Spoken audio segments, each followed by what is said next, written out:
আলুর দামই সবচেয়ে কম, সব সবজির দাম বেশি। 100 টাকার নিচে কোনো সবজি নেই। বেগুন 200 টাকা কেজি।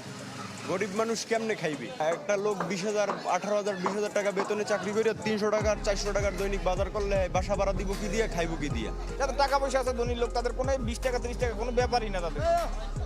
কিন্তু আমাদের মতন যারা দিন আনে দিন খায়, কর্মজীবী, তাদের জন্য 20 টাকা অনেক কিছু। আমাদের বাজার হলো যেভাবে আমাদের শাকসবজি কিনতে হয়, আমাদের বেতন তার ওইভাবে বাড়ে না। আমাদের ওই চায়না আছে, কিন্তু সবজির দাম বাড়বে না। এদিক করলে ওদিক হয় না, ওদিক করলে এদিক হয় না।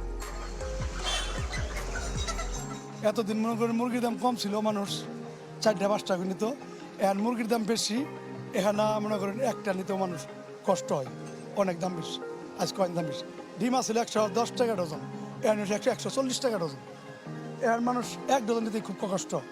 আগে নিত 2 ডজন 3 ডজন নিত। যেসব কম ছিল তখন 2 পিস 3 পিস 4 পিস কিনতে হয় না, এখন 1 পিস নিতে খুব কষ্ট।